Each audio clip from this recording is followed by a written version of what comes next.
সলিলদা বলছিলেন যে গোটা সমাজটাতে পচন ধরে গেছে, সিস্টেমটাতে পচন ধরে গেছে। আর এই অরূপ বন্দ্যোপাধ্যায়ের বাবা তিনি বলছেন যে টোটাল অ্যাডমিনিস্ট্রেটিভ ফেলিওর। এই নিয়ে রাজনৈতিক চর্চাও থেমে নেই।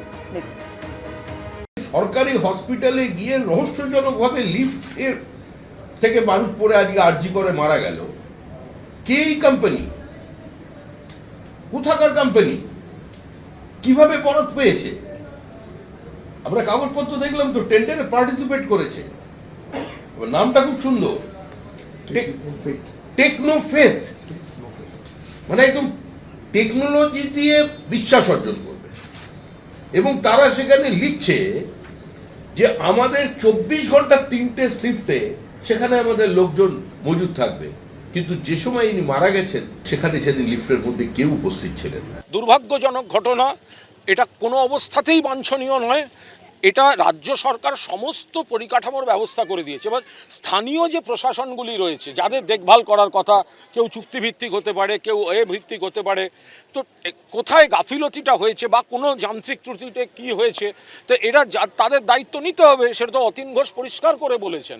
এটা আচ্ছা, আমি শুধু বলছি আমরা কাউকে জাস্টিফাই করছি না, খারাপ ঘটনা দায়িত্ব নিতে হবে। কিন্তু শুভেন্দু বড় বড় কথা বলছে, আরে ওড়িশার আইসিসিউতে আগুন লেগে 10 জন পুড়ে মারা গেল।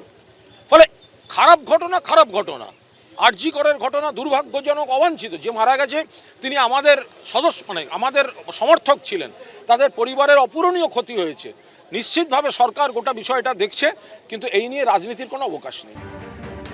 বিমলদা, আপনারা রাজনীতি করছেন। যিনি মারা গেছেন তার পরিবার প্রশাসনের দিকে আঙুল তুলছে। মনে রাখতে হবে, এই যে এতগুলো কথা বললো, এর কথার উত্তর দিতেই আমার রুচিতে বাধে।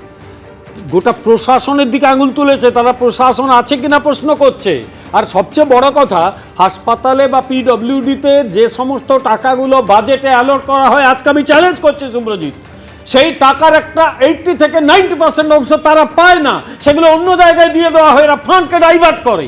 এই লোকগুলো টাকা পয়সা যা খুশি তাই করে, টাকা দেয় না হসপিটালকে, রাস্তা সারাতে টাকা নেই, টাকাগুলো নিয়ে 9-6 করে, এখানে দেয় ওখানে দেয়, ভোট কিনতে টাকা খরচ করে, ফলে সেখানে লিফট সারাই হয় না। আমি আবার বলছি, এটা প্ল্যান্ড মার্ডার।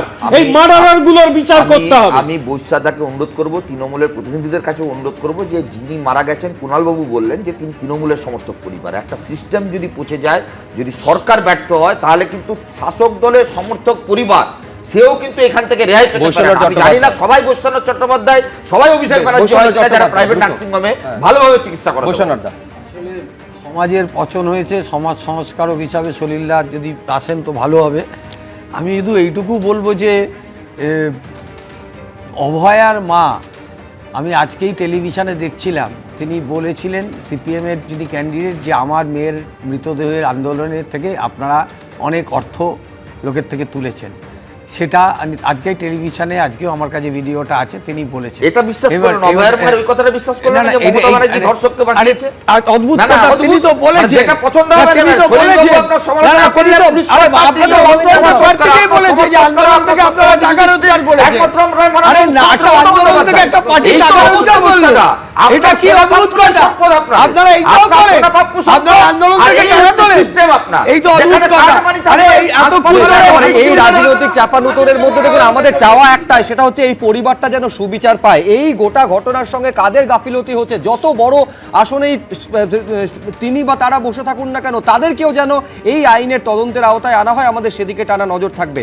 আপাতত আমাদের নজর ঘোরাতে হবে বরানগরের দিকে, তার কারণ তুলকালাম পরিস্থিতি বরানগরে কিছুক্ষণ আগে তৈরি হয়েছে। গোপাললাল ঠাকুর রোডে বিজেপি তৃণমূলের মধ্যে সংঘর্ষ, আর এই সংঘর্ষকে কেন্দ্র করে একেবারে রণক্ষেত্রে চেহারা নিয়েছে বরানগর এলাকা।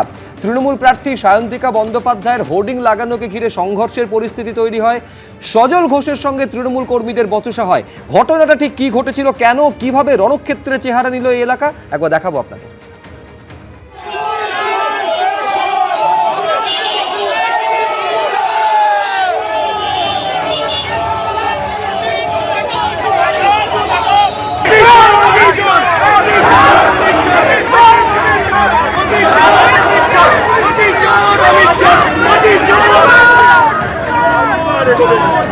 Hey Republic! Hey Republic!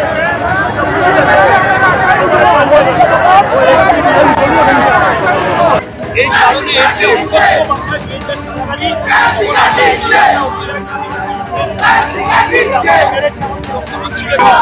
এই হোর্ডিংটা এখানে আমাদের হোর্ডিং ছিল গত 2-3 দিন ধরে। আজকে এটা খুলে ওরা ওদের হোর্ডিং লাগিয়ে দিয়েছে। ওই যে সায়ন্তিকার কোম্পানি, বিশ্বজিৎ বর্ধন, তার ফলে যা যা হবার সেগুলো হবে, যা যা হবার হবে। মিথ্যে কথা বলছেন, বিজেপির কালচারটাই মিথ্যেবাদী কথা। এখানে আমাদের মহিলারা আমাদের কর্মীদেরকে বহিরাগতদের বাইরে থেকে এনে হকি স্টিক দিয়ে এরা ইনজোর করেছে। এই নোংরামি বড়নগরে চলবে না। বড়নগরের মানুষ গণতান্ত্রিক অধিকারে এর জবাব দেবে, গণতান্ত্রিক পদ্ধতি। অভিযোগ, পাল্টা অভিযোগ, গোপাললাল ঠাকুর রোডে বিজেপি তৃণমূল সংঘর্ষ, হোর্ডিং লাগানোকে ঘিরে সংঘর্ষ। তৃণমূল প্রার্থী সায়ন্তিকা বন্দ্যোপাধ্যায়ের হোর্ডিং লাগানোকে ঘিরে একেবারে সংঘর্ষের পরিস্থিতি দেখতে পাচ্ছেন আপনারা। সজল ঘোষের সঙ্গে তৃণমূল কর্মীদের বচসা বেঁধে যায়। বিজেপি তৃণমূল সংঘর্ষ, স্লোগান যুদ্ধ। বড়নগরের ছবি।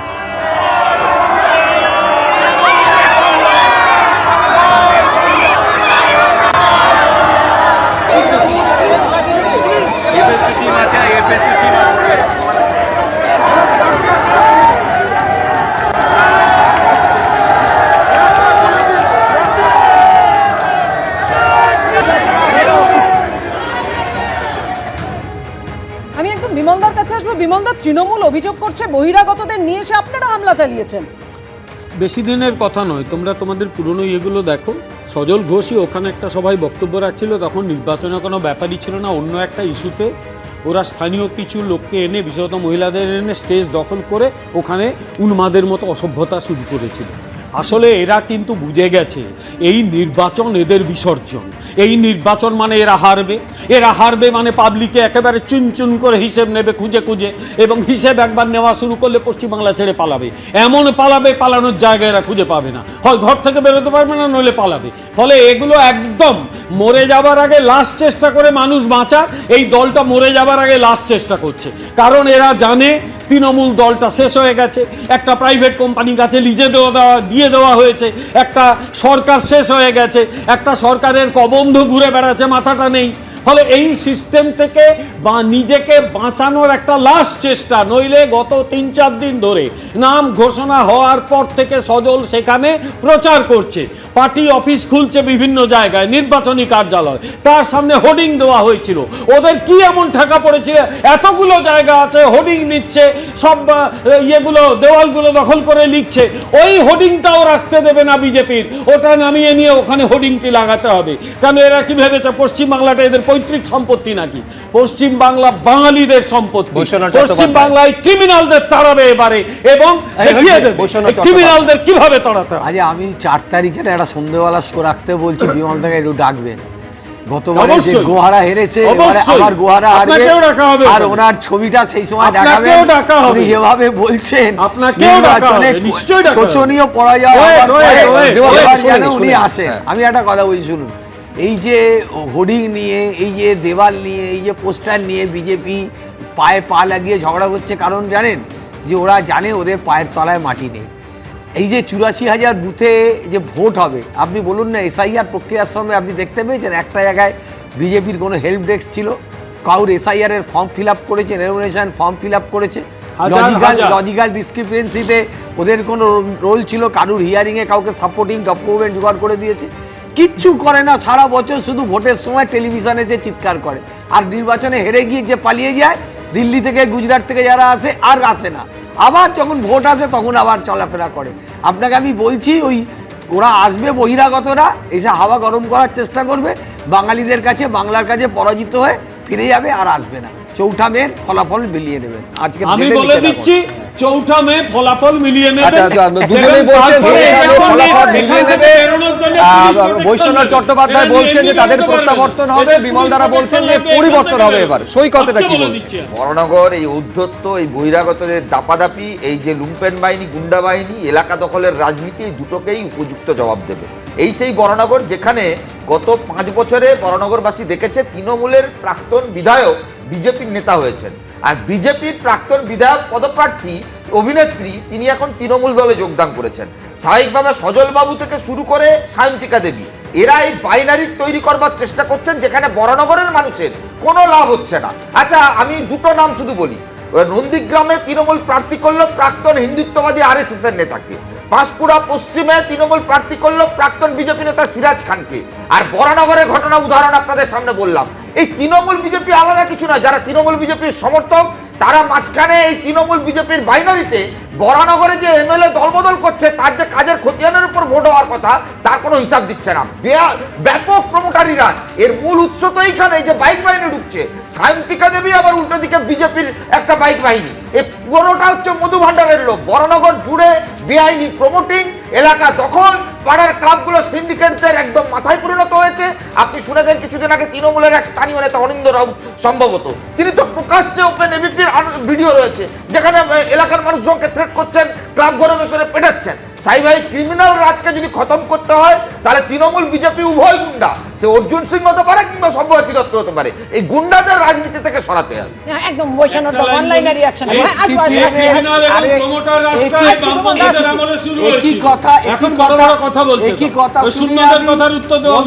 একসঙ্গে বলুন কেন? যেতে হবে না। এই যে নীলাচল নীলাচল অ্যাপার্টমেন্টে আছে না আপনাদের এই অফিস থেকে বেরিয়ে সামনের রাস্তায়, এটাতে সিপিএম এর দুই গোষ্ঠীতে বোমার গুলি ওখানে লড়াই চলেছিল দিনের পর দিন। আপনারা উত্তর দিতে পারবেন না। আমি তো অ্যাপার্টমেন্ট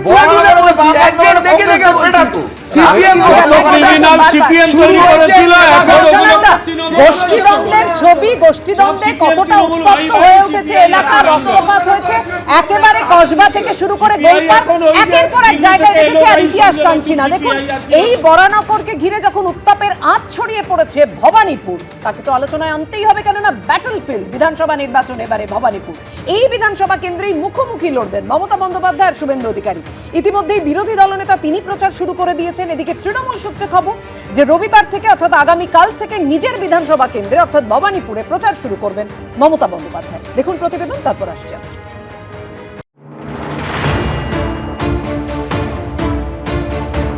2021-এর বিধানসভা ভোটে যদি ভরকেন্দ্র হয়ে থাকে নন্দীগ্রাম, তাহলে 2026-এ এপিসেন্টার অবশ্যই ভবানীপুর, যেখানে মুখোমুখি লড়াইয়ে রাজ্যের মুখ্যমন্ত্রী এবং বিরোধী দলনেতা। I will win from Bhawanipur, even there is a one vote. I believe that, I have that trust. এটা বিজেপি জিতবে, নিশ্চিন্ত থাকুন। মাননীয় মুখ্যমন্ত্রী মেটিয়া বুরুজে যান, এখানে সুযোগ হবে না। ইতিমধ্যেই প্রচার শুরু করে দিয়েছেন শুভেন্দু অধিকারী। আর রবিবার নিজের বিধানসভা কেন্দ্রে প্রচার শুরু করবেন মমতা বন্দ্যোপাধ্যায়। তৃণমূল সূত্রে খবর, মঙ্গলবার উত্তরবঙ্গে যাওয়ার আগে রবিবার ভবানীপুরে কর্মী সভা করবেন মমতা বন্দ্যোপাধ্যায়। ওই দিন চেতলার অহিন্দ্র মঞ্চে সন্ধ্যে 7টায় তার বিধানসভা কেন্দ্রের সমস্ত তৃণমূল কাউন্সিলর এবং নেতা কর্মীদের সঙ্গে বৈঠক করবেন। কর্মীদের উদ্দেশ্যে মুখ্যমন্ত্রী বার্তা দিতে পারেন যে ঘরে ঘরে গিয়ে প্রচার করতে হবে, এবং ইলেকশন কমিশন যেভাবে বাংলা এবং বাঙালির উপরে আক্রমণ নামিয়ে এনেছে, যেভাবে SIR এর লাইনে দাঁড় করিয়েছে, সেই বিষয়ে তিনি বার্তা দেবেন। নির্বাচন কমিশনের পরিসংখ্যান অনুযায়ী মমতা বন্দ্যোপাধ্যায় নির্বাচনী কেন্দ্র ভবানীপুরে খসড়া তালিকা এবং চূড়ান্ত তালিকা মিলিয়ে মোট বাদ পড়ে মোট 47,129 জনের নাম। এই কেন্দ্রে বিবেচনাধীন ভোটারের সংখ্যা ছিল 14,154। তৃণমূল সূত্রে খবর, এদের মধ্যে কতজনের আবেদনের নিষ্পত্তি করা হয়েছে বা যাদের এখনো আবেদনের নিষ্পত্তি হয়নি তারা কি করবেন, রবিবারের বৈঠকে সেই বিষয়ে বার্তা দিতে পারেন তৃণমূল নেত্রী। পাশাপাশি সাপ্লিমেন্টারি তালিকায় যাদের নাম উঠবে না তাদের ট্রাইব্যুনালে অ্যাপিল করার বিষয়ে বলতে পারেন মমতা বন্দ্যোপাধ্যায়। তাছাড়া 2024-এর লোকসভা ভোটে যে সমস্ত ওয়ার্ডে বিজেপি এগিয়েছিল সেখানে বিশেষ নজর দেওয়ার নির্দেশ দিতে পারেন তিনি। নেত্রী স্বয়ং বসবেন সমস্ত বিধানসভার কর্মীদের সঙ্গে, তাদের দিক নির্দেশ করবেন, এবং মমতা বন্দ্যোপাধ্যায়ের দিক নির্দেশ যথেষ্ট হবে যে সামনের দিনের বিপুল ভোটে মমতা বন্দ্যোপাধ্যায়ের জেতার পাথেয় হিসেবে। এদিকে শনিবার কালীঘাট মন্দিরে পুজো দিয়ে প্রচার শুরু করেন ভবানীপুরের বিজেপি প্রার্থী ও বিরোধী দলনেতা শুভেন্দু অধিকারী। ভবানীপুর বিধানসভা কেন্দ্রের বিভিন্ন অংশে প্রচারের পাশাপাশি বিভিন্ন আদি বিজেপি নেতাদের সঙ্গে দেখা করেন তিনি। কখনো সাভার ধানানিয়া, কখনো নারায়ণ জৈন, আবার কখনো ওম প্রকাশ মিশ্রের বাড়িতে গিয়ে সেখানে সরাসরি তাদের বিষয় কেমন আছেন তারা খতিয়ে দেখতে এলেন শুভেন্দু অধিকারী। মানুষ পরিবর্তনের পক্ষে, প্রত্যাবর্তনের পক্ষে নয়, এটা কনক্লুশন। এরা হিন্দুরও শত্রু, মুসলমানের শত্রু, খ্রিস্টানের শত্রু, এরা হচ্ছে মানবতার শত্রু এবং এরা বাংলার শত্রু। এখানে বাংলা বিরোধী বিজেপির বিভেদ আর ঘৃণার রাজনীতি বাংলা প্রত্যাখ্যান করবে, বিজেপিকে মুছে ফেলবে। তৃণমূল কংগ্রেস মাননীয় মুখ্যমন্ত্রী মমতা বন্দ্যোপাধ্যায়ের নেতৃত্বে 250-র বেশি সিট নিয়ে ফিরবে। এদিকে ভবানীপুরে বিজেপির বিধানসভার অফিসের সামনে পোস্টার ছেঁড়া হয় বলে অভিযোগ ওঠে শুক্রবার। এদিন সেই প্রসঙ্গে তৃণমূলকে তীব্র আক্রমণ করেন শুভেন্দু অধিকারী। যদিও পোস্টার ছেঁড়ার অভিযোগ উড়িয়ে দিয়েছে তৃণমূল। শিবাশিস মৌলিক, অনির্বাণ বিশ্বাস ও ময়ূক ঠাকুর চক্রবর্তীর রিপোর্ট, এবিপি আনন্দ। আমি রবীন্দ্রনাথ ভট্টাচার্যের কাছে আসবো। একটা অত্যন্ত চিত্তাকর্ষক জায়গা রবীন্দ্রনাথবাবু, সেটা হচ্ছে শুভেন্দু অধিকারী একেবারে লাগাতার ভবানীপুরে মমতা বন্দ্যোপাধ্যায়কে হারানোর চ্যালেঞ্জ ছুটছেন, এমনকি কত ব্যবধানে হারাবেন সেইটা পর্যন্ত বলছেন। উল্টো দিক থেকে তালিকা ঘোষণা হওয়ার পর মমতা বন্দ্যোপাধ্যায় কার্যত তার বিধানসভা কেন্দ্র নিয়ে কোনো প্রতিক্রিয়া বা কোনো মন্তব্য করছেন না। দুটো ব্যাখ্যা তার হতে পারে। এক হচ্ছে প্রতিদ্বন্দ্বী বা প্রতিপক্ষ হিসেবে শুভেন্দু অধিকারীকে কোনো আমল মমতা বন্দ্যোপাধ্যায় দিচ্ছেন না, যার জন্য কোনো মন্তব্য করার প্রয়োজনীয়তা অনুভব করছেন না, অথবা সমীহ করছেন ভীষণ শুভেন্দু অধিকারীকে এবং এই আসন নিয়ে কিঞ্চিত সংশয়ী, সেই জন্য কোনো মন্তব্য করছেন না। কোনটা মনে হচ্ছে? দেখুন, প্রথম কথাই বলি যে মুখ্যমন্ত্রী তার নিজের আসনে যখন দাঁড়ান তখন তার এক্সট্রা অ্যাডভান্টেজ থাকে। মানে যে কোনো মুখ্যমন্ত্রী, প্রধানমন্ত্রী তিনি তার আসনে দাঁড়াচ্ছেন, হেরে যাচ্ছেন, এটা ভাবা যায় না। নন্দীগ্রামে উনি দাঁড়িয়েছিলেন, যেখানে শুভেন্দু অধিকারী গড়ে, মানে বস্তুতপক্ষে তার স্বভূমি, সেইখানে গিয়ে দাঁড়িয়েছিলেন। ভূমিপুত্র শুভেন্দু অধিকারীর বিরুদ্ধে দাঁড়িয়েছিলেন এবং খুব ন্যারো মার্জিনে সেখানে হেরে গেছিলেন। এই যে ঘটনাটা, এটা কিন্তু এটার সঙ্গে তুলনা করে লাভ নেই। কিন্তু শুভেন্দু অধিকারীর অ্যাডভান্টেজ তৃণমূলই করে দিল। দেখুন, শুভেন্দু অধিকারীর বিরুদ্ধে নন্দীগ্রামে প্রার্থী দিল কাকে? পবিত্র করকে প্রার্থী দিল, যে রবীন মান্নার হত্যাকারী হিসেবে 6 মাস জেলে ছিল, যে সেই দিন সকাল 9টা পর্যন্ত সে ছিল বিজেপি। তারপরে তাকে অভিষেক বন্দ্যোপাধ্যায় দলে নিয়ে আসলেন এবং 3টের সময় তিনি ভোটের টিকিট পেলেন। এই লোককে কেউ, তৃণমূলের লোকেরা বিশ্বাস করবে? তার মানে অদ্ভুতভাবে না, উল্টো যুক্তি অনেকে দিচ্ছেন যে শুভেন্দু অধিকারী ঘনিষ্ঠ, কাঁটা দিয়ে কাঁটা তোলার কৌশল নিয়ে। শুভেন্দু অধিকারী ঘনিষ্ঠ, কিন্তু গত 1 বছর ধরে তিনি, তার সম্বন্ধে নাকি বিজেপি ছিল যে উনি দল বদল করতে, একটা গুঞ্জন দলের মধ্যেই ছিল। তার মানে গত 1 বছর ধরে তাকে শুভেন্দু অধিকারী বিশ্বাস করছিলেন না। এই রকম একটা লোককে যখন দেয়, তখন একটা ধরে নিতে হবে যে কোনো একটা ভাবে ওয়াক ওভার দিয়ে দেওয়ার জায়গায় মানে নন্দীগ্রামে শুভেন্দু অধিকারী দিয়ে দেওয়া হলো। এবং ফলত শুভেন্দু অধিকারী যখন এখানে চলে আসলেন, মানে গোটা ফোকাসটা এখন শুভেন্দু অধিকারী হচ্ছে ভবানীপুরে দুটো অ্যাডভান্টেজ শুভেন্দু অধিকারীর আছে। এক, কত ভোটে হেরেছিলেন, কত ভোটে জিতেছিলেন মমতা বন্দ্যোপাধ্যায়, সেই ভোটটা এসআইআরে কিভাবে বাদ যাচ্ছে, কতখানি বাদ যাচ্ছে। ব্যবধানটা ছিল 58,835 ভোটে বাই ইলেকশনে মমতা বন্দ্যোপাধ্যায় জিতেছিলেন। হ্যাঁ, তাহলে 44,000 অলরেডি বাদ গেছে। 28,719 আগের ভোটটাতে। হ্যাঁ, 44,000 অলরেডি, 44,000 বাদ গেছে। তারপরে 14,000 আবার অ্যাডজুডিকেশনের মধ্যে আছে। মানে সেই 58,000-এর গল্পটাতেই আমি আসছে, সেইটা আমি বলছি যে এই যে জায়গাটা, এটা কিন্তু 1 নম্বর অ্যাডভান্টেজ, যে কোন এই যে যারা বাদ যাচ্ছে সেই ভোটাররা কারা, এটা কিন্তু মানে এসআইআর পরে খতিয়ে দেখা দরকার। যখন পূর্ণাঙ্গ ভবানীপুরের তালিকা বেরোবে, খতিয়ে দেখা দরকার। দ্বিতীয়ত বেশ কিছু ওয়ার্ডে অলরেডি শুভেন্দু অধিকারী বা বিজেপি তিনি এগিয়ে আছেন। এই যে ওয়ার্ডগুলো ন্যাচারালি তাকে এক্সট্রা অ্যাডভান্টেজ দেবে এবং তার প্রচার, তিনি যেভাবে প্রচার করছেন তাতে অ্যাডভান্টেজ দেবেন। মমতা বন্দ্যোপাধ্যায় নিঃসন্দেহে তাকে গুরুত্ব দেবেন না, বা গুরুত্ব দিলে সেটা যে অন্য অনেক দূর পর্যন্ত ছড়িয়ে যাবে সেটা বোঝার জন্যই মমতা বন্দ্যোপাধ্যায় ক্যান্ডিডেট নিয়ে কোনো কথা বলছেন না। কিন্তু ওই কেন্দ্রে এসে বিরোধী দলনেতা লড়ছে, এটা বিজেপির অন্য জায়গায় কিন্তু শ্বাস যোগাবে। অর্থাৎ মমতা বন্দ্যোপাধ্যায় গড়ে গিয়ে মমতা বন্দ্যোপাধ্যায়ের মানে এলওপি বিরোধী দল নেতা, তিনি তাকে চ্যালেঞ্জ করছেন। এইটা কিন্তু বিজেপিকে অন্য যে 293টা সিট আছে বা নন্দীগ্রাম ছেড়ে 292টা সিট আছে, সেখানে প্রচারে এক্সট্রা অ্যাডভান্টেজ দেবে। এইটা কিন্তু একদম আপনি বলছেন অ্যাডভান্টেজের কথা। এবার অ্যাডভান্টেজ কে পাবে, কে ডিসঅ্যাডভান্টেজে রয়েছে, অবশ্যই সময় বলবে 4 মে। কিন্তু দেখুন, অতীত অভিজ্ঞতা আমাদের রয়েছে, ইতিহাস এটাও বলে অনেক মহারথীকেই কিন্তু পরাজিত হতে হয়েছিল। যাদবপুরের ঘটনা আমরা কেউ ভুলে যাইনি, যাদবপুর কেন্দ্রের কথা। এবার দেখুন, রাখবো নোয়াপাড়া কেন্দ্রে। নোয়াপাড়া কেন্দ্রের বিদায়ী তৃণমূল বিধায়ক মঞ্জু বসু। তার অভিমান হয়েছে, ক্ষোভ হয়েছে, তিনি রাজনীতি ছেড়ে দিচ্ছেন প্রার্থী হতে না পেরে। কি বলেছেন তিনি? আমি আর রাজনীতি করব না, অনেক করেছি, অনেক পেয়েছি, অনেক দিয়েছি, শেষকালে এটাই আমার পুরস্কার ছিল। যদি টিকিট দেননি তার জন্য নয়, টিকিট দিলেও আমি নিতাম, হ্যাঁ টিকিট দিলেও অপমান সহ্য করে রাজনীতি করবো না, কারণ আমার তো কোনো ধান্দা নেই, তোলাবাজ তুলতে হবে না তো। আর আমি জানছি যে পেছনে একটাই কারণ, যেসব ক্রাইটেরিয়া, অ্যাক্টিভিটিস, তারপরে পাবলিক ওয়ার্ক, সমস্ত রিপোর্ট আমার ওকে, সেখানে কেন ইয়ে হয়েছে, একটাই কারণ, আমি তুলতে পারি না, তোলাবাজি করতে পারি না, করতে দিই না, রাগ না, সেইটাই কারণেই হয়তো এটা হয়েছে। ওইটা বলছি তো, যারা পারবে তাদের, হ্যাঁ তোলা তুলতে পারি না। বৈশ্বনাথদা, ভবানীপুরে তো নজর রয়েছেই আমাদের, কিন্তু দেখুন একের পর এক আপনাদের বিধায়করা যারা টিকিট পায়নি বলে ক্ষুব্ধ এবং মারাত্মক সব অভিযোগ করছেন। একজন বলছেন সাংবিধানিক পদ পাওয়া যায় টাকা দিয়ে, মঞ্জু বসু তিনি বলছেন তোলাবাজি করতে পারি না তাই টিকিট পাইনি, টিকিট দেওয়া হয়নি। প্রথমত ভবানীপুরে মমতা বন্দ্যোপাধ্যায় বিরাট ভোটের ব্যবধানে জিতবে, যে বিশ্লেষণই যাহাই বিশ্লেষণ করুক কোনো বিশ্লেষণই ফলবে না। আপনাকে আমি লিখে দিয়ে যাচ্ছি আজকের ডেট দিয়ে, আপনি মিলিয়ে নেবেন 4টা মেতে। দ্বিতীয়ত আমি আপনাকে বলছি যে কেউ কিছু স্ট্রে কমান্ড 2-4 জন করেছেন, তো সেটা তারা তাদের কথা বলেছেন, কিন্তু এই কথাগুলো আদৌ বিশ্বাসযোগ্য নয়। কারণ টিকিট দল যাকে মনে করবে যে বিধানসভায় তাকে প্রতিনিধিত্ব দাঁড় করাবে, তা দাঁড় করাবে। যিনি টিকিট পাবেন না, তিনি আউট অফ গ্রাজ তিনি কোনো কমেন্ট করেন, তাহলে সেটা তার এতদিন যে দলটা করেছেন সেই দলের প্রতি তিনি যে কথাটা বললেন সেটা তার আনুগত্যের কোনো প্রমাণ হয় না।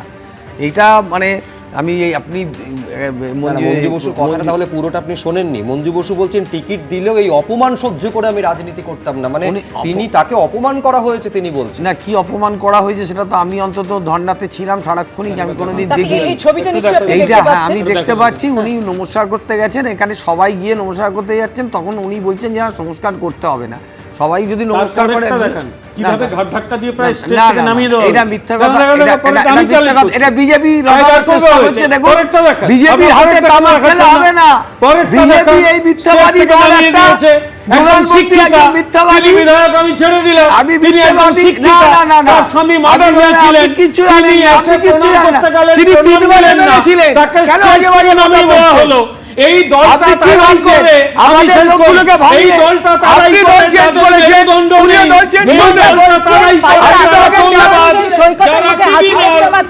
কিন্তু বিমলদাকেও তো এই নিয়ে কথা বলতে হবে। বিমলদা, আমি দুজনকে একটু বিরত করছি। বিমলদা, আপনাকেও তো এই প্রশ্নের মুখোমুখি হতে হবে, কারণ আপনাদেরও তো প্রার্থী না পাওয়া নিয়ে বিভিন্ন জায়গায় ক্ষোভ তৈরি হয়েছে, জেলায় জেলায় সেই অসন্তোষ ছড়িয়ে পড়েছে। একবার প্রতিবেদন দেখে নি, তারপর বিমলদার কাছে আসছে।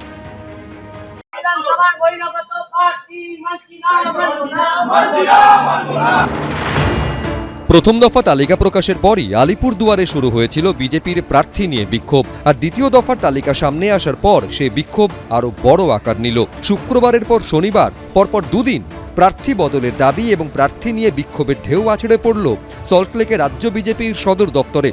শুক্রবার বেলেঘাটার প্রার্থী বদলের দাবিতে উত্তাল হয়ে ওঠে সল্টলেকের বিজেপির দফতর। কালকে আমরা ঘোষণা করেই রেখেছি, যদি না ঘোষণা করে আমরা ওনার নামে নমিনেশন দেবো, এবং আমাদের বিজেপি বাঁচাও কমিটির যিনি প্রার্থী আছেন তাকে আমরা নমিনেশন দিয়ে দেবো বেলেঘাটা থেকে। এদিন প্রথমে বজবজ ও জয়নগর কেন্দ্রে প্রার্থী বদলের দাবিতে বিক্ষোভ দেখান বিজেপির নেতাকর্মীরা। কলাগাছ নিয়ে চলে বিক্ষোভ। ডায়মন্ড হারবার জেলার বজবজ 156 বিধানসভা থেকে যে ভারতীয় জনতা পার্টির পক্ষ থেকে প্রার্থী দেয়া হয়েছে, লড়াইটা হবে বিজেপির সাথে নয়, ভারতীয় জনতা পার্টির সাথে নয়, তৃণমূলের এ ভার্সেস বি টিমের সাথে লড়াই হবে। আমরা এই প্রার্থীকে আমরা চাই না। যে প্রার্থীটা জয়নগর বিধানসভা কেন্দ্রে করেছে তাকে কেউ চেনে না। 2026 সালে যে পাল্টানো দরকার, তাই বিজেপি সরকার আমরা ওখান থেকে সেটা করে দেখাতে পারবো যদি এই প্রার্থীর পরিবর্তন করা হয়। পাশাপাশি হুগলির চাপদানির প্রার্থী বদলের দাবিও ওঠে সল্টলেকে রাজ্য বিজেপির সদর দফতরে। 4 বছর ধরে দিলীপ কোথায় ছিল, জবাব দাও। আমি চাপদানি থেকে এসেছি, 2021-এ দিলীপ সিং ওখানে লড়েছিল, 30,000 ভোট থেকে হেরেছিল। আমি নিজের সিটের জন্য চাপদানিতে আমার কোনো ভূমিপুত্রকে দাও লড়বো। সল্টলেকের পাশাপাশি প্রার্থী নিয়ে বিজেপি কর্মী সমর্থকদের ক্ষোভ বিক্ষোভ আছড়ে পড়ে একাধিক জেলাতেও। পশ্চিম মেদিনীপুরের নারায়ণগড়ে বিজেপি এবার প্রার্থী করেছে রমাপ্রসাদ গিরিকে। সেই প্রার্থী বদলের দাবিতে শনিবার খড়গপুরে বিজেপির জেলা কার্যালয়ে ভাঙচুর চালায় দলীয় কর্মী সমর্থকেরাই। আমাদের নারায়ণগড় বিধানসভার প্রার্থী রমাপ্রসাদ গিরির ইতিমধ্যে আমরা বদল চাই, কারণ তিনি তৃণমূলের দুষ্কৃতীদের নিয়ে তিনি এখনো কাজ চালিয়ে যাচ্ছেন। প্রার্থী বদলের দাবি ওঠে নদিয়া রানাঘাট উত্তর পূর্ব বিধানসভা কেন্দ্রেও। আমাদের এখানে প্রার্থী অসীম কুমার বিশ্বাস, সে কোনোদিন বিজেপির ঝান্ডা ধরেছে নাকি আমরা জানি না, দেখিনি আমরা কোনোদিন। ওটা ঠিক করতে সময় কিছু বেশি লাগবে না, কথা দিচ্ছি যে এইটা আর কোনো বিক্ষোভ থাকবে না। কলকাতা থেকে জেলা প্রার্থী বদল নিয়ে বিজেপির অন্দরে এই দ্বন্দ্ব বাইরে চলে আসায় অস্বস্তিতে পড়েছে বিজেপি। এ তো নিজেদের গোষ্ঠী, আদি বিজেপি, তৎকাল বিজেপি, হ্যান বিজেপি, ত্যান বিজেপি। কাল তো দেখলাম বেলেঘাটার লোকেরা গিয়ে বলছে কুণালের বিরুদ্ধে একটা জালি প্রার্থী দিয়েছে বিজেপি। কারা বলছে? বিজেপির লোকেরা। সেই ভিডিও কারা দেখাচ্ছেন? আপনারা মিডিয়া দেখিয়েছেন, আমি শুধু ডাউনলোড করে মজা পাচ্ছি। বিক্ষোভ তো কোনো ভালো কাজ নয়, কিন্তু এটা পক্ষান্তরে আবার এটাও প্রমাণ করে যে বিজেপির টিকিটের ডিমান্ড আছে, যেখানে চাহিদা আছে একটি সিটে 5 জন দাঁড়াতে চায়, টিকিট তো একজন পাবেন, বাকি 4 জন পান না, তখন তাদের মন খারাপ হয়, তখন তারা এই ধরনের কাজ করে। আমার মনে হয় যে বিক্ষোভ দেখিয়ে তো কোনো লাভ হবে না, তারা তাদের ক্ষোভ দুঃখ সমস্ত কিছু শান্তিপূর্ণভাবে পার্টিকে জানাতে পারেন। এর আগে প্রার্থী না হতে পেরে ক্ষোভ উগরে দিয়েছিলেন তৃণমূলের একাধিক বিদায়ী বিধায়ক থেকে প্রাক্তন বিধায়করা। এবার বিজেপি শিবিরে প্রার্থী পছন্দ না হওয়ায় সামনে এলো একের পর এক বিক্ষোভ। রঞ্জিত সাউ, সমীরণ পাল, সুজিত মণ্ডল, এবিপি আনন্দ। বিমলদা, আপনারা তো নিজেদের পার্টি উইথ এ ডিফারেন্স বলেন। তৃণমূলে যে ছবি দেখা যাচ্ছে সেই একই ছবি বিজেপির অন্দরেও তো দেখা যাচ্ছে। প্রার্থী অসন্তোষ। এরপরে আর কি কোন মুখে কথা বলবে? সর্বনাশ করেছে, এবারে পাগলা হয়ে গেল নাকি? এই কোন মাথা মুখে খারাপ কথা বলবে না? হারের ভয়ে মাথা খারাপ। ছি, মাথা গেছে। কি কেউ করে? আমি বৈশ্বনাথকে থামালাম। অবিলম্বে চিকিৎসা চাই, অবিলম্বে চিকিৎসা চাই। আমার বক্তব্য পরিষ্কার, ভারতীয় জনতা পার্টি ক্ষমতায় আসতে চলেছে, সবাই দাঁড়াতে চাইছে, ফলে সেটা নিয়ে ক্ষোভ বিক্ষোভ থাকে। ভারতীয় জনতা পার্টির সেই ক্যাপাসিটি রয়েছে সেই ক্ষোভ বিক্ষোভগুলো সমাধান করা। আমার বক্তব্য পরিষ্কার, ভারতীয় জনতা পার্টি এই ক্ষোভ বিক্ষোভ সামলে নিয়ে নির্বাচনে লড়াই করে এই তৃণমূল নামক আসুরিক শক্তিকে পশ্চিমবাংলা ছাড়া করবে, সে নিয়ে সন্দেহ কোনো জায়গা নেই। কিন্তু মূল কথা, যেখানে উত্তরবঙ্গ থেকে মুর্শিদাবাদ থেকে সর্বত্র প্রার্থীরা বলছে যে আমি টাকা দিতে পারিনি বলে আমাকে প্রার্থী করেন। আরে এরা কোন চোরের দল রে? এক জায়গায় এদের কেন্দ্রীয় টপ লেভেল থেকে গ্রাউন্ড লেভেল সবকটা চোর। তোলাবাজি করেনি বলে প্রার্থী দেয়নি। মঞ্জু বসুর মতো শিক্ষিকাকে দূর করে তাড়িয়ে দিয়েছে। এই কুৎসিত দলটাকে তাড়াতে হবে পশ্চিমবাংলা থেকে। সিপিএম শূন্য। আপনারা যদি কর্মী সমর্থকদের না বোঝাতে পারেন তাহলে সাধারণ মানুষকে কি করে বোঝাবেন? আমাদের জানারই সময় বলবে। সৈকত, তুমি হাসছো, আমি বলার আগে কিন্তু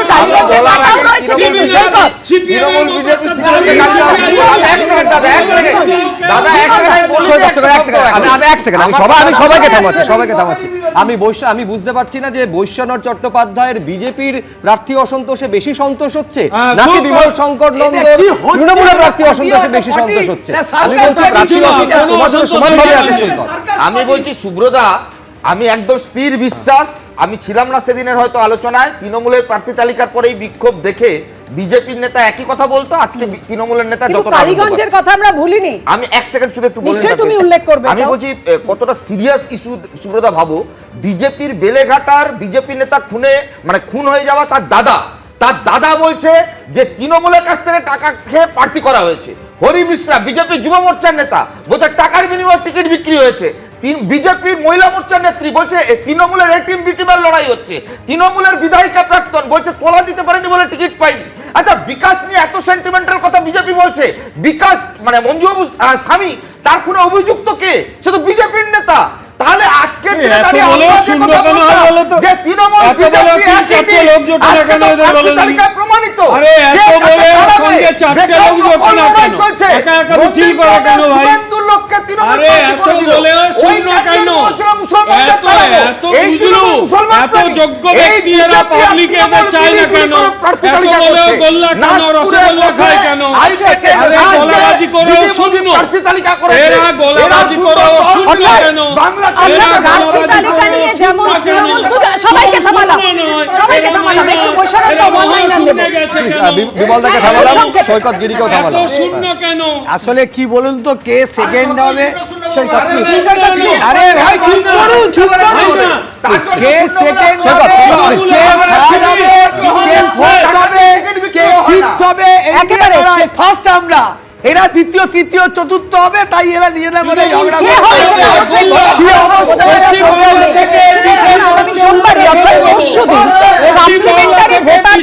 প্রকাশিত হতে চলেছে, কিন্তু তার আগে অনুপ্রবেশকারী ইস্যু, সেই অনুপ্রবেশকারী ইস্যুতে ফের সুর চড়িয়েছেন মমতা বন্দ্যোপাধ্যায়। নরেন্দ্র মোদীকে বললেন সবচেয়ে বড় অনুপ্রবেশকারী, ক্ষমতা চলে যাবার আতঙ্কের বহিঃপ্রকাশ।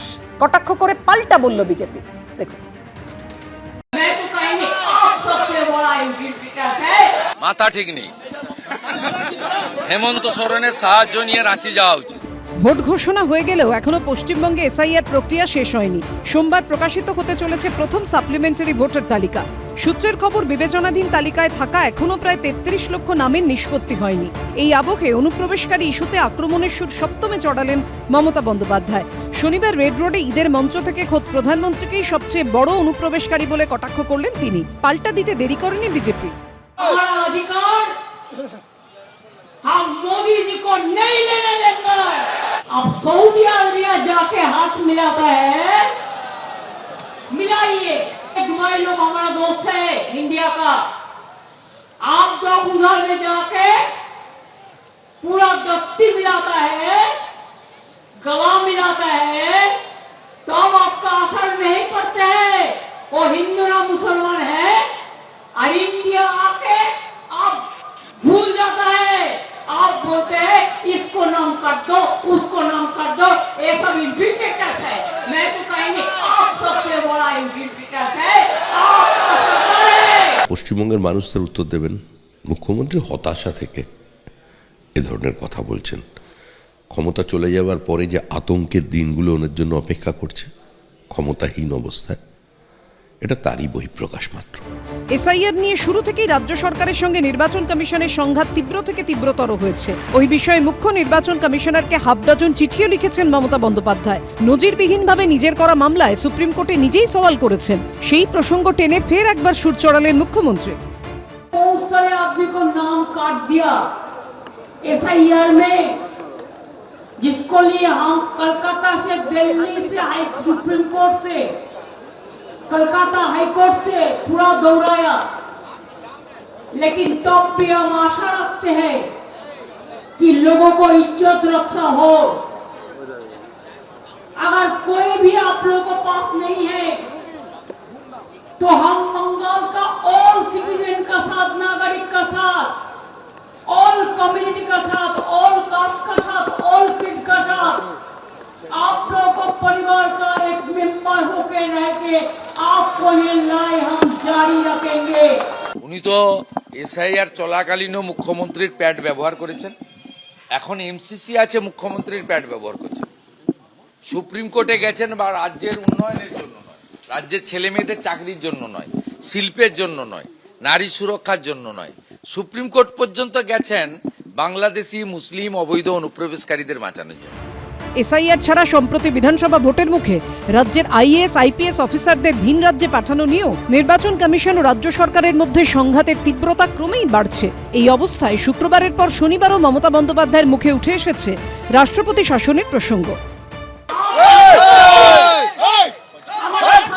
कंट्रोल किया है, प्रेसिडेंट रूल चल रहा है, तब भी हम डरेंगे नहीं। जो डरते हैं वो मरते हैं, जो लड़ते हैं वो जिंदगी में कामयाब होता है। যারা বলছেন যে অঘোষিত জরুরি অবস্থা শুরু হয়েছে এখানে, আবার অঘোষিত রাষ্ট্রপতি শাসন চলছে বা ঘোষিত বলছেন, বিজেপি যদি প্রতিহিংসার রাজনীতি করত, ভারতবর্ষের অনেক বিজেপি বিরোধী সরকার আজকে ক্ষমতায় থাকতে পারত না। সব মিলিয়ে এসআইআর থেকে রাজ্যের পুলিশ প্রশাসনে বদলি, সংঘাত চলছেই। অরিত্রিক ভট্টাচার্য, শিবাশিস মৌলিক ও সমীরণ পালের রিপোর্ট, এবিপি আনন্দ। দেখুন, অনুপ্রবেশ ইস্যু নিয়ে রাজনৈতিক দলগুলোর অভিযোগ, পাল্টা অভিযোগ চলতে থাকবে, কিন্তু অনুপ্রবেশ ইস্যু শুধু রাজ্যের নয়, গোটা দেশের নিরাপত্তা এবং সুরক্ষার ক্ষেত্রে যে বিরাট বড় একটা বাধা তৈরি করে এবং সেটা যদি সমস্যা তৈরি করে, যদি সেটা সামাল দেওয়া না যায়। আমি সলিলদার কাছে আসবো। সলিলদা, এটা তো দেখার দায়িত্ব বিএসএফ এর, তারপর স্থানীয় প্রশাসনের, পুলিশের এবং অবশ্যই রাজনৈতিক দলগুলোর ওপর দায়িত্ব বর্তায়। নিশ্চয়ই আপনার মনে থাকবে শরীফ ওসমান হাদির কথা, মানে শেখ হাসিনা বিরোধী ও কোটা বিরোধী আন্দোলনের অন্যতম বুক। তাকে যখন রাস্তায় গুলি করে প্রকাশ্যে খুন করা হলো এবং সেই খুনে অন্যতম অভিযুক্ত, তাকে কোথা থেকে গ্রেফতার করা হয়েছিল? আমাদের রাজ্যের বনগা থেকে। এটা তো পরিষ্কার প্রমাণিত, তো তাকে অ্যারেস্ট করা হয়েছে, সে কনফেস করেছে এবং তাকে যারা অ্যারেস্ট করেছে সেটা বাংলাদেশে মার্ডারটা করেছে। এখানে তোমার মনে নেই বাংলাদেশের এমপি এখানে মার্ডার করে কুচিয়ে তার ডেড বডি ফেলে দেওয়া হলো, কারা অ্যারেস্ট করলো? এখানকার পুলিশ অ্যারেস্ট করলো, এসপি করলো। তো বাংলাদেশের এমপিকে এইখানে পশ্চিমবাংলায় মেরে এইখানে তাকে জলে ভাসিয়ে দিয়ে তারপর টুকরো টুকরো তার পিস অফ বডিজ পাওয়া গেল। তোমার মনে নেই সাদরাদি, হরিহরপাড়া, নওদা, দু জায়গায় ভোটার আই কার্ড দিয়ে ওখানে দু জায়গায় সে ইয়ে হয়েছে, কি বলে, সেখানে ভোট দেওয়া হয়েছে। তোমার মনে নেই জাভেদ মুন্সি, কাশ্মীর থেকে পুলিশ এসে ধরে নিয়ে গেল ক্যানিং থেকে। তোমার মনে নেই খাগড়াগড়, দিনের পর দিন। তাহলে ইনফিল্ট্রেটার তো আছে, অনুপ্রবেশ তো হচ্ছে। অনুপ্রবেশ হচ্ছে, বিএসএফ এর ল্যাক্সিটি আছে, বিএসএফ এর কমান্ড্যান্ট অ্যারেস্ট হয়েছে পর্যন্ত। এখানে আসার পরে পশ্চিমবঙ্গে তার ঘর বাড়ি বানিয়ে দেওয়া হচ্ছে স্বরূপনগরে। এসআইআর প্রক্রিয়া শুরু হওয়ার পরে কাতারে কাতারে লোক স্বরূপনগর দিয়ে বনগাঁ হয়ে বেরিয়ে যাচ্ছে, বলছে আর থাকা যাবে না এখানে। এগুলো তো চোখের সামনে তোমরাই দেখিয়েছো, আমাকে কি জিজ্ঞেস করছো? এই সংবাদ মাধ্যম থেকেই আমরা দেখেছি, এই সংবাদ মাধ্যমে পত্রিকাতেই আমরা দেখেছি, দিনের পর দিন দেখছি। সুতরাং অনুপ্রবেশকারী আছে, ল্যাটিচিউড বলো, ল্যাক্সিটি বলো, অ্যাপাথি বলো, ফেইলিওর বলো, ব্যর্থতা বলো, সেটা তো রাজ্য প্রশাসনে। শুধু আলোচনাই চলতে থাকবে, রোখা কিভাবে সম্ভব হবে? মানে শুধু তো নিরাপত্তা সুরক্ষার প্রশ্ন নয়, আমাদের সাধারণ মানুষরা আমরা যে সুরক্ষাগুলো পাই সরকারি, সেই সুরক্ষার সেই প্রকল্পগুলো থেকেও তো আমরা বঞ্চিত হচ্ছি। একজন বিদেশে এসে সেই সুবিধা প্রয়োগ করে দিচ্ছে, সেই অধিকারে ভাগ বসাচ্ছে তারা।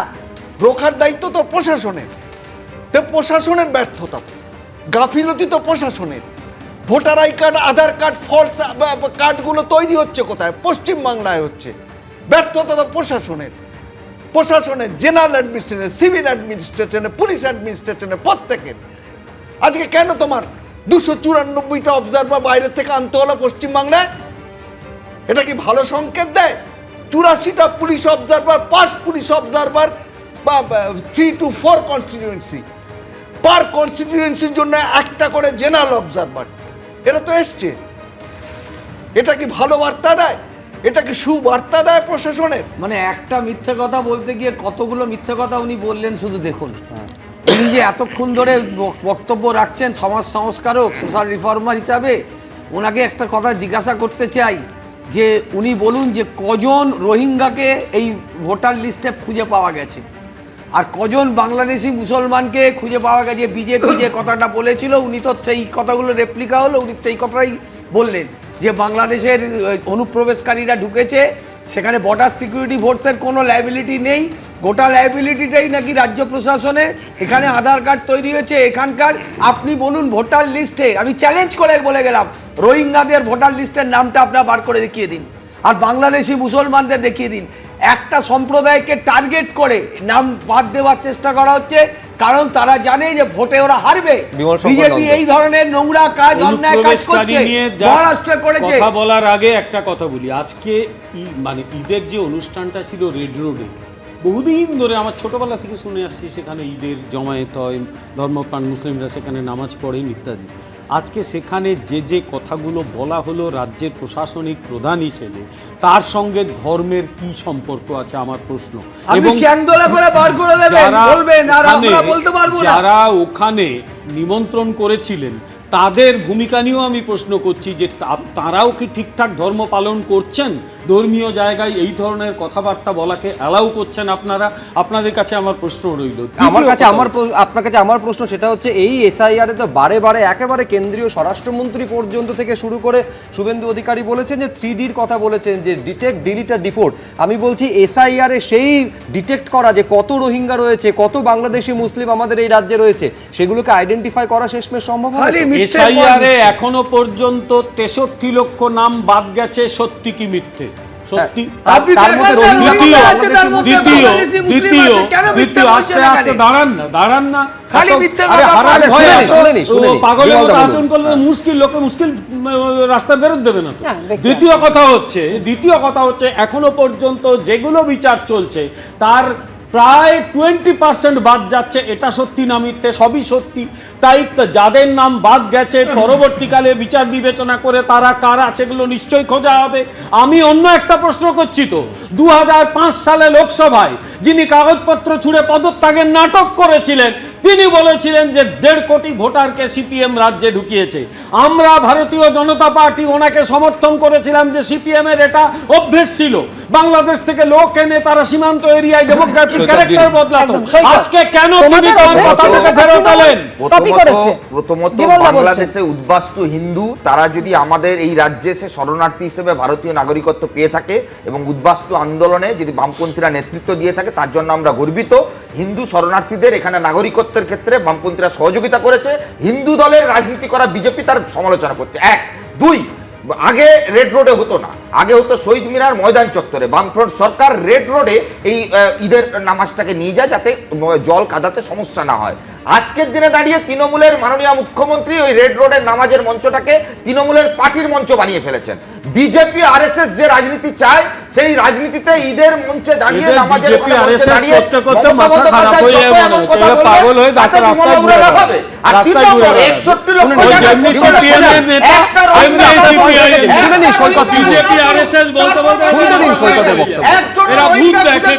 আলোচনা শুনবেন, সমালোচনা শুনবেন না, এটা তো হয় না।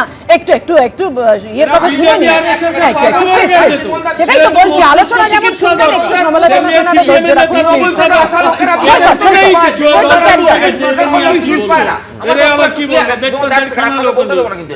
আমার দুটো পরিষ্কার কথা। 1, এসআইআর এর পরে কটা রোহিঙ্গা কটা বাংলাদেশে খুঁজে পাওয়া গেল, এর উত্তর নির্বাচন কমিশনকে দিতে হবে।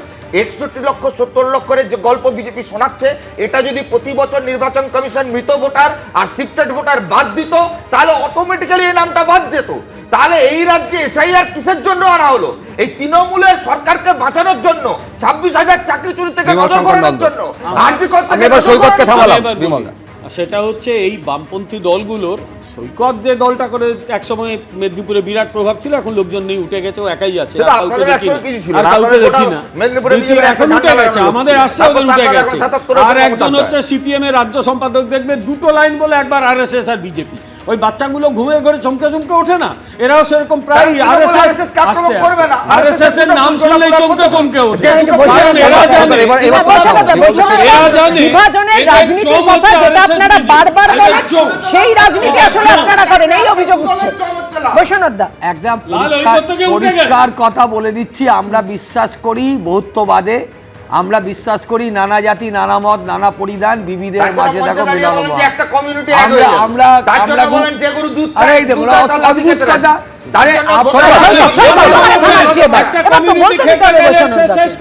আপনারা বলেছেন চ্যালেঞ্জ করে যাচ্ছি, বলুন না কে শেষ করবে।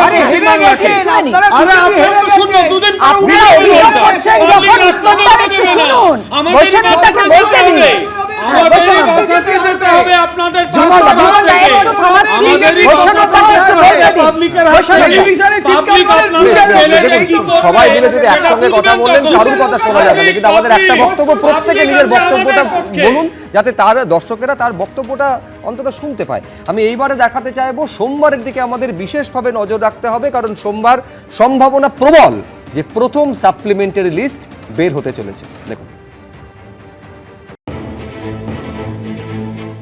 রাজ্যে বেজে গিয়েছে ভোটের দামামা। ভোট যুদ্ধের আগে চলছে বাকযুদ্ধ, দেওয়াল দখলের লড়াই। মিটিং মিছিল সমাবেশে সরগরম রাজ্য রাজনীতি। কিন্তু এখনো শেষ হয়নি এসআইআর, এখনো লক্ষ লক্ষ মানুষের নাম বিবেচনাধীন। শেষমেশ কত ভোটারের নাম বাদ পড়বে? ভোটের আগে নিষ্পত্তি না হলে কি হবে বিবেচনাধীন ভোটারদের? তারা কি ভোট দিতে পারবেন? কবে বেরোবে সাপ্লিমেন্টারি লিস্ট বা অতিরিক্ত ভোটার তালিকা? নির্বাচন কমিশন সূত্রে খবর, আগামী সোমবার প্রকাশ হতে চলেছে প্রথম সাপ্লিমেন্টারি লিস্ট। দ্বিতীয় তালিকা প্রকাশিত হবে আগামী শুক্রবার। তারপর প্রতি শুক্রবার ধাপে ধাপে পরবর্তী সাপ্লিমেন্টারি লিস্ট প্রকাশ করা হবে। পাশাপাশি নির্বাচন কমিশনের পক্ষ থেকে জানানো হয়েছে, অবসরপ্রাপ্ত বিচারপতিদের নিয়ে 23 জেলার জন্য 19টি ট্রাইব্যুনাল গঠন করা হয়েছে। ভোটার তালিকায় নাম অন্তর্ভুক্তি বা বাতিলের বিষয়ে জুডিশিয়াল আধিকারিকরা যে নির্দেশ দেবেন, তার বিরুদ্ধে কোনো অভিযোগ থাকলে এই ট্রাইব্যুনালে আবেদন করতে পারবেন ভোটাররা। সাপ্লিমেন্টারি লিস্ট তো যখন আমরা পাবো আমরা পাবলিশ করে দেবো। দেখুন, ট্রাইব্যুনাল এখন যে আছে, জাজ সিলেকশন হয়েছে, ওটা নোটিফিকেশন হয়ে গেছে। এরপরে জায়গা করতে হবে, এর জায়গায় পরিকাঠামো করতে হবে, কোর্ট লিখেছে।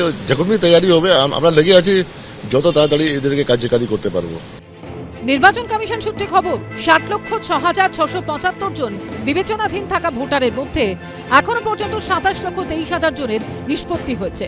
অর্থাৎ এখনো প্রায় 33 লক্ষ নামের নিষ্পত্তি হয়নি। সূত্রের খবর, প্রথম দফার অতিরিক্ত ভোটার তালিকায় বাদ পড়তে পারে প্রায় 10 লক্ষ নাম। আমি যতদূর শুনেছি 22,60,000 লক্ষের মধ্যে করা হয়েছে, তার মধ্যে 10 লক্ষ বাদ দেওয়া হয়েছে, এটা আমি শুনেছি। বেশিরভাগ বাদ গেছে মুর্শিদাবাদ, মালদা এবং উত্তর দিনাজপুর থেকে, পার্টিকুলার একটা কমিউনিটিকে টার্গেট করে। সুপ্রিম কোর্টের নির্দেশে নির্বাচন কমিশনের দেখরেখে হচ্ছে এবং জুডিশিয়াল অফিসাররা সেটা করছেন। তো স্বাভাবিকভাবে যা হচ্ছে কোর্টের মাধ্যমে হচ্ছে। কারো যদি পছন্দ না হয় সেক্ষেত্রে উচ্চ আদালতে গিয়ে সেটা চ্যালেঞ্জ করতে পারেন। সমস্ত তথ্য প্রমাণ দেখে কোর্ট বা কোর্টের নিযুক্ত জুডিশিয়াল অফিসাররা, কলকাতা হাইকোর্টের প্রধান বিচারপতি তাকে দায়িত্ব দিয়েছে। অন্যদিকে বিধানসভা ভোটের আগে নতুন ঠিকানা পেল রাজ্য নির্বাচন কমিশনের দফতর। বিবাদীবাগের 21 নম্বর NS রোডের শতাব্দী প্রাচীন বামার অ্যান্ড লরি ভবন ছেড়ে সিইও দফতর গেল 13 নম্বর স্ট্র্যান্ড রোডের শিপিং কর্পোরেশন অফ ইন্ডিয়ার বিল্ডিংয়ে।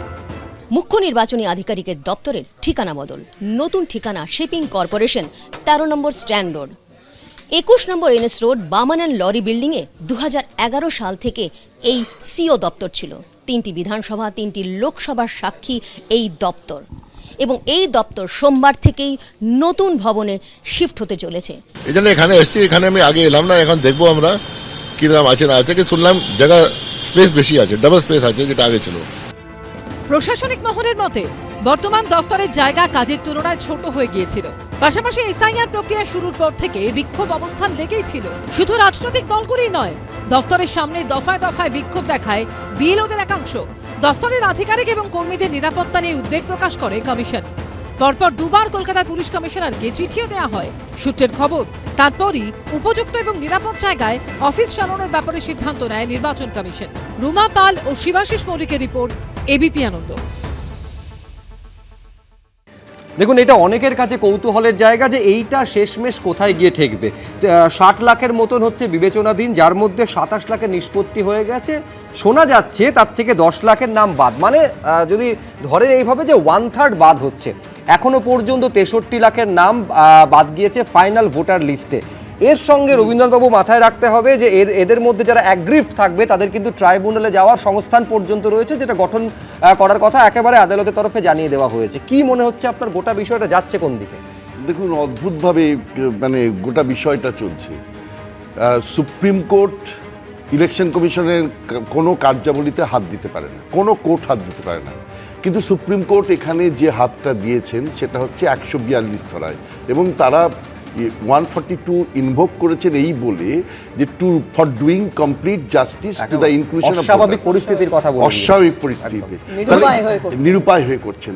তাহলে এই যে একটা ভোটার লিস্ট বেরোলো না, এখন পর্যন্ত ভোটার লিস্টে যা 33 লক্ষ নাম এখনো বাকি আছে, তারপরে কিছু লোকের নিশ্চয়ই গ্রিভান্স থাকবে যে তাদের বাদ দেওয়া হয়েছে। এটা যে কোনো প্রক্রিয়াতে থাকে, তাহলে তাদের জন্য ট্রাইব্যুনালও গঠন করা হয়েছে। তাহলে ধরুন এই যে ইনক্লুশন অফ ভোটার্স, মানে তার মানে এই নয় তো শুধু ভোট দেওয়া, তাদের তো নমিনেশন পেপার ফাইল করবার অধিকার থাকতে হবে। তাহলে যে লোক এর মধ্যে অলরেডি আমি জানি নওশাদ সিদ্দিকী কোর্টে গেছেন, জামিরুল ইসলাম কোর্টে গেছেন, তৃণমূলও কোর্টে গেছে। এখন তাহলে এই কোর্ট গেলে কোর্টকে তো এই ব্যাপারেও একটা সিদ্ধান্ত নিতে হবে যে যে এই যে এত লোক অ্যাডজুডিকেশনের মধ্যে আছে, ধরে নিলাম 20 তারিখে সব নাম বেরোলো, তারপরে তাদের যদি ট্রাইব্যুনালে তারা যায়, তাহলে ট্রাইব্যুনালে গেলে সেগুলোকে বাদ দেওয়া হবে। তাহলে কি 23 তারিখ প্রথম ভোট, এবং যাদের নাম 20 তারিখে বের করা হলো বা ধরুন 15 তারিখে বের করা হলো, তারা কি আর নমিনেশন পেপার ফাইল করতে পারবেন? যদি এটা হয় তাহলে আমি বলবো যে এটা সংবিধানের বাইরে হচ্ছে। কারণ ভোটার মানে একটা লিস্টে ভোটার, তার কিন্তু অধিকার আছে নমিনেশন পেপার সাবমিট করবার। যদি সেটা না করা হয় তাহলে বুঝতে হবে যে ভোটারের তার যে অধিকার, তার যে একজন ভোটার, সে কিন্তু শুধু ভোট দেওয়ার অধিকার নয়, তার নমিনেশন পেপার সাবমিট করার অধিকার, সেই অধিকার থেকে সে বঞ্চিত হচ্ছে।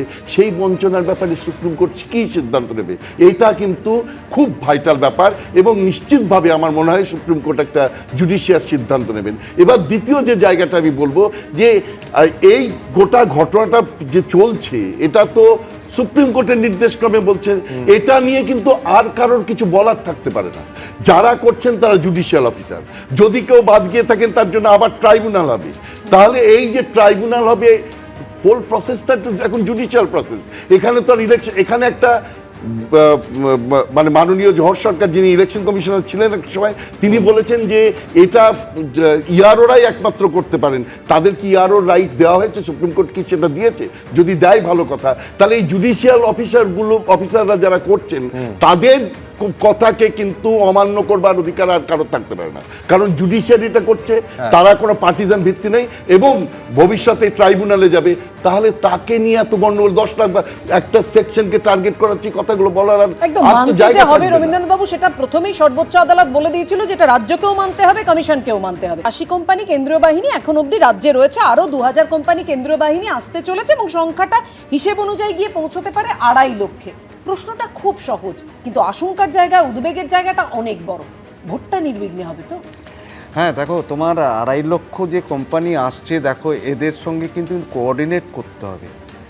কারণ এখানে খালি তাই না, তার জন্য তোমার মানে সেন্ট্রাল ফোর্সের ডিজি এবং আমাদের স্টেট পুলিশের ডিজি এবং কনসার্ন যারা সিপি, সব মিটিং টিটিং হয়ে গেছে কিন্তু। এবং তোমাকে আমি যেটা বলছি যে ওয়েব ক্যামেরা থাকবে, গাড়িতে যে ট্রেন কার থাকবে তাতে থাকবে, আরটি মোবাইল যেগুলো থাকবে তাতে থাকবে, স্ট্যান্ড বাই ফোর্স। এগুলো নয় যে থানাতে বসে থাকবে বা সাব ডিভিশনে বসে থাকবে, তারা ক্যাম্প করে বসে থাকবে, এসব হবে না। বা হাজারদুয়ারিতে ঘুরতে যাবে, বা কোথায় রাত্রিবেলায় এসে কোনো পার্টিকুলার কোনো পলিটিক্যাল পার্টি এদের তারা মাংস আর রুটি ভালো করে জোগাড় যন্ত্র করে খাওয়াবে, এগুলো কিন্তু চলবে না। যা হওয়ার হয়ে গেছে, খুব ক্লোজ সার্ভেলেন্সে থাকবে। এবং আমি তোমাকে বলছি খালি তাই না, এবং এই সেন্ট্রাল ফোর্সদের কিন্তু এদের এনগেজ করা হবে to drive for against the warrantees, surveillees, দাগিস, নোটেড ক্রিমিনালস, এবং যারা এখানে গন্ডগোল করতে পারে, যাদের এগেনস্টে ব্যাড লাইভলিহুড আছে।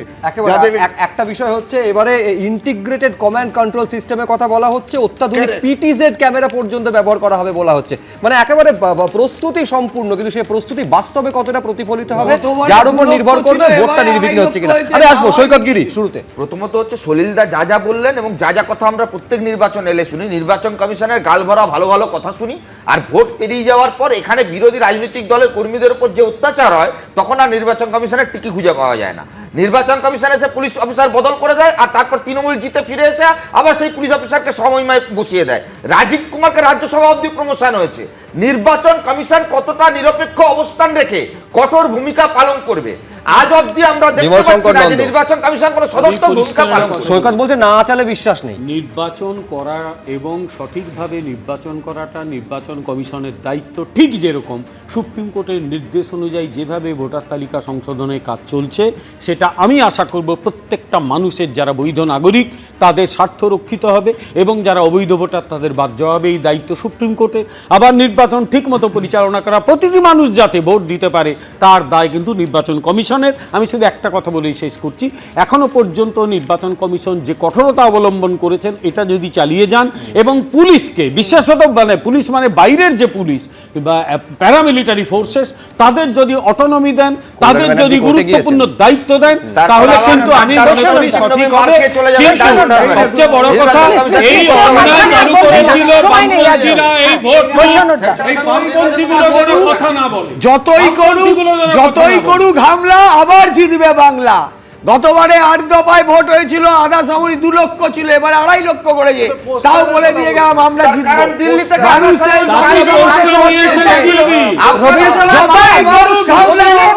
প্রশাসনের শীর্ষস্তর থেকে দিল্লি থেকে শুরু করে যেভাবে মুখ্য সচিব প্রধান সচিব বদল করে একেবারে খোলমঞ্চে বদলে দিয়েছে কমিশন, আস্থার জায়গাটা ভরসার জায়গাটা তো অনেক বেড়ে গেছে, সেটা দেখাতে পারবে তো কমিশন?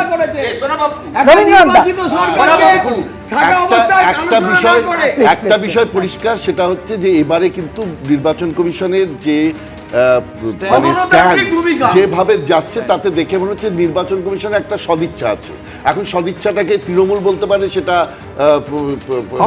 অগণতান্ত্রিক, কেউ বলতে পারে গণতান্ত্রিক, সেই ব্যাপারের মধ্যে আমি যাচ্ছি না, কিন্তু আলটিমেটলি আমাদেরকে এই নির্বাচন পরিচালনার জন্য ইলেকশন কমিশনের উপরই বিশ্বাস করতে হবে, তাদের উপরই ভরসা রাখতে হবে।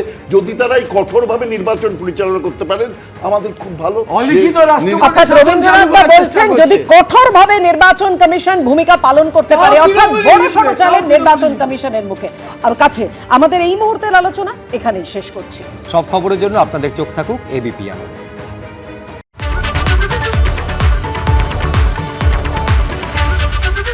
এবিপি আনন্দ, এগিয়ে থাকে, এগিয়ে রাখে।